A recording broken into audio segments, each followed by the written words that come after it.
Hey, I'm Dave Knight with the Dave Knight Real Estate Team, and we love being a real estate resource for people. Today's question is, how do you buy, how do you sell a probate property?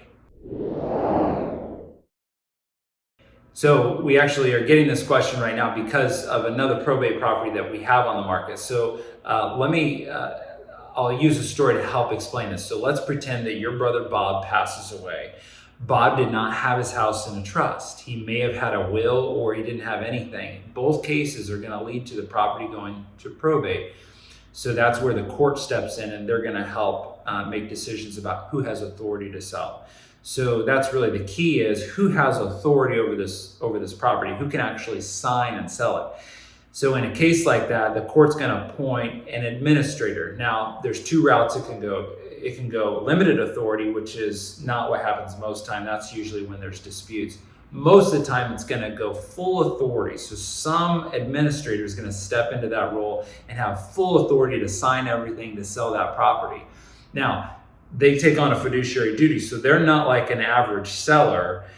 They have a fiduciary duty to represent the estate. So there may be creditors that need to be paid off. There may be beneficiaries that all need to get their money. So they can't sell it to their cousin or their best friend for $1. Like, they have a fiduciary duty. They have to make business decisions. So it goes on the market. For the most part, it looks pretty standard.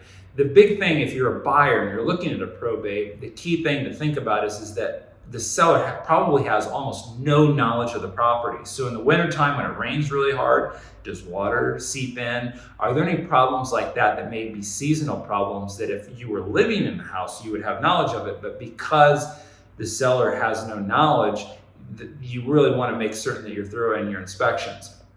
Once an offer is accepted and all contingencies are removed, at that point, a lot of times buyers think, oh, let's write a 10-day escrow with cash. Well, you can't do that, because even once all contingencies are removed, you got a 15-day maturing period where the listing agent will send out, will have the attorney send out letters called notice of proposed action to all the beneficiaries. That just has the terms of, this is what the price is, these are the agents, basic terms that all the beneficiaries could potentially object to. Now, as long as there's no objections, then after the 15 days, it moves forward to the closing.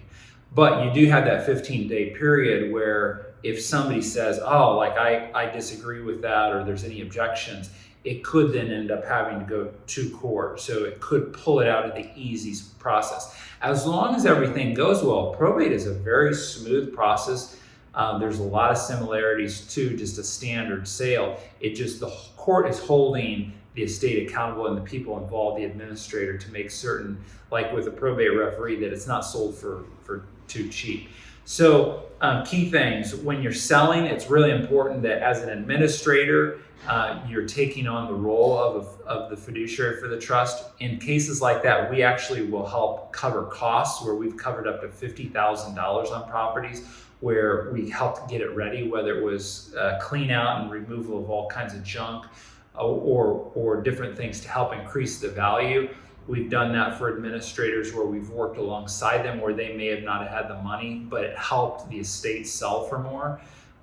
We don't charge anything for that. That's just something we do to serve people. So when you're selling, those are some things that come up. So if you're a buyer, one of the key things you have to be aware of is that the seller probably has limited knowledge of the property. So that's where it's really important to do good, thorough investigations, make certain that you like the condition of the property. So hopefully this helps answer and explain how the probate process works. Make it a great day. We'll see you on the next video.